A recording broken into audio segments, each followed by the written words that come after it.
Welcome back to Everything Whiskey. I'm Callum. I'm Sam. Today we're having a look at the Muirhead Silver Seal.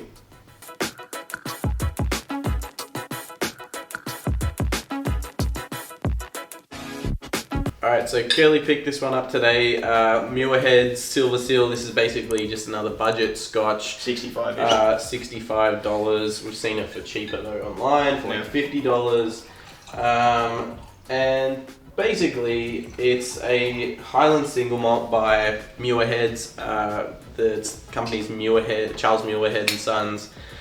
These guys do a few different things. They've got like these glasses. They're awful. We need green cans. Basically, they do a few different things. They do like their blue seal line and their blends, and their silver seal, their single malts. They do a range of age statement versions of these, but really they're just kind of. I heard that as well. So fell down the stairs. Break it. Basically, it's just like a run-of-the-mill kind of introductory Highland single malt. It's 40%. It's pretty pale, but it doesn't look like it's got colour added, but it might well do. Who knows? But yeah, we'll get into the notes. It's very friendly, but malty at the same time. It's almost like a monkey shoulder malt funk. That is so sweet. Sweet. Ripe fruit and pear. It's like rotten apple. Pear and overripe. It's like rotten apple. Like you left, when you're a kid, you left like you took a bite of the apple, put it back in your lunchbox, and your mum finds it after holidays. You never cleaned out your lunchbox. That mold is smells a bit better than that. The mold is really strong. Yeah, malt, not mold. Malt. You're like mold. Malt. Just my accent. Aussie slang. It's really warm. It's really sherbet sweet. Yeah, it is, but it's extremely sweet as well. Yeah. Which kind of turns me off a little bit, to be honest. Butterscotch, heaps of fruit. It's more leaning fruity than butterscotch for me now, but which I like because it's kind of turning from like a ripe earthiness to more just like fruitiness, and it's a bit. If I can convince my brain, it's more fruity funk from fruit than fruity funk from like microbials inside of hay because it's been wet and moldy for so long. I'm getting a lot of different fruits: like banana, apple, pear, honey, nectarines, wet hay, apricot. It's got like a upfront burn. Oh my god, why is that so sweet? Very sweet. It's extremely sweet. That burn gives it some character though. If that wasn't there, it'd be sweet water. The nose is like super friendly, but it doesn't smell like ridiculously thin or anything. No. The flavor, the palate is a little thin though. Had it much worse for this price. Exactly. Yeah. Though, so there's not anything in this that isn't enjoyable. But then again, you can go like $5 more for Glenmorangie, and there's a whole lot more flavor. Yeah. What else is like sitting around that 65 mark? I think there's like Singleton. Yeah, Singleton's got more flavor. Or the one we had, what was it? Spade Cascade or something. Spade, yeah. There's a few. Like, I know Glenfig's technically a Speyside, but it's in that region and it's got more flavour than this. Yeah. Yeah, Glenfiddich as well, actually, I'd say, better. The more I taste it, I actually... It's fine, there's nothing wrong with this. Multi-grains, like your cereal notes. With the honey on top. With your honey, dried, desiccated fruits like apricot and raisins and stuff, definitely. I'm getting big pear. Yeah, I'm getting not just like the overly ripe apples. I'm getting like juicy apple or juicy pears. Right? The pear, they're a bit more mealy and kind of like kind of goes towards the whole malty funk a bit more.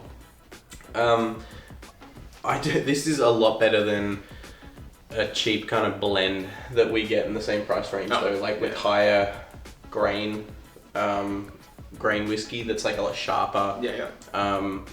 So it's going to be smoother. There is a little bit of a bite, but it's not like a acrid ethanol bite. It's just kind of like a little spike on your tongue. It's nothing too.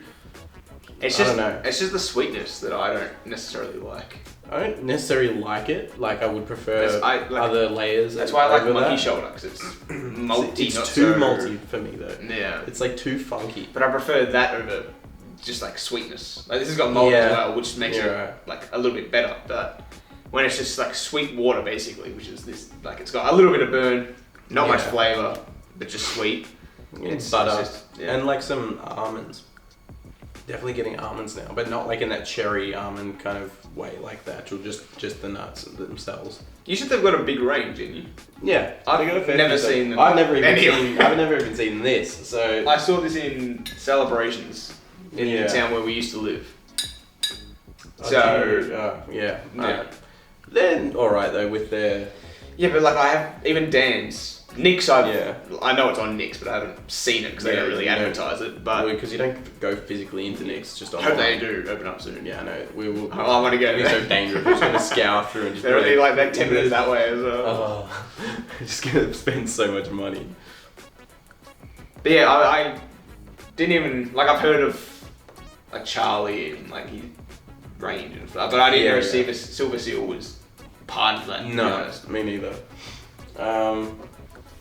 And what was the other one? Blue Seal, which was their blend. Blue Seal's I didn't even know that existed. No, I didn't know any of it existed. I hadn't seen it before. I don't like the bottle design at all. The label design. It's pretty cheap. It looks really cheap. The clear. Clear sticker on the bottle. I don't know. It's just it doesn't look very good, but it's not budget.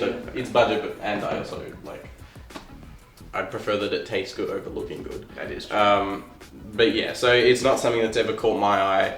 If it's been there, or it just hasn't been there at all, and maybe it's like just starting to come over here. They've got an 8-year-old, they've got a 16, a 23, a 12. They've got a few of them, so and I assume that they're probably half affordable because they're kind of like Glenfarclas, like higher age but affordable price. Yeah.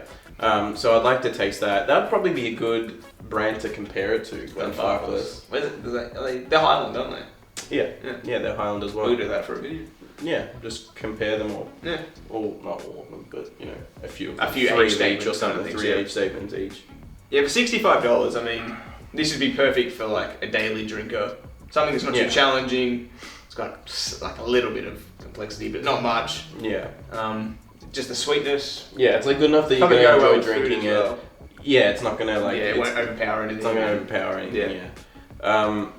It's tasty enough that it's enjoyable, but also like cheap enough that you're not going to be like, I don't want to drink blow it. in the bank. Yeah, it should be easy, relatively easy to keep on a lot of people's bar cards. Yeah. And I think for people who are in that Scotch zone at the moment, if they've just got into Scotch or they're big Scotch heads, but they're just they've just remained as Speyside Highland drinkers and stuff like that. A little bit of Isla. If they're still really enjoying their Highland malts and stuff, they'll still enjoy this. This is good. I'm getting some earthiness now on the end as well. Like wax. I'm getting more of the waxy nut note, like the dry, bitter kind of walnut note on the end. I don't know. Their nose has kind of died off a bit though. Yeah, it's died completely. For me, it's just sweet now. Yeah. Alright. We'll be back to regular kind of like, not regular, but our new set and doing our kind of like Friday episodes. More interesting stuff soon. I'm not going to get by this date that we know we're definitely going to be screwed by. When I get paid, you're going to do shelving next, and then we're going to have to organise getting all the whiskey up onto there and setting and up the barrel lighting and all that on the barrel. A lot of work. I'm hoping within the next like fortnight. Hopefully. I'm hoping we get the shelves and all that kind of set up in the fortnight as well. That's what I mean. The shelving's the easy part. It's just going 100 k's the opposite direction multiple times in our work schedule. That's the. It's work really does screw up. But anyway, where it's less because you'll be seeing this soon. It's more just like this isn't our final form. Like our new backdrop. This is just what we have to work with. Makeshift. It's very makeshift. Alright, if you enjoyed this episode of Everything Whiskey, leave us a like and see future episodes from us. Maybe consider hitting that subscribe button. If you do, we'll see you next one. Cheers.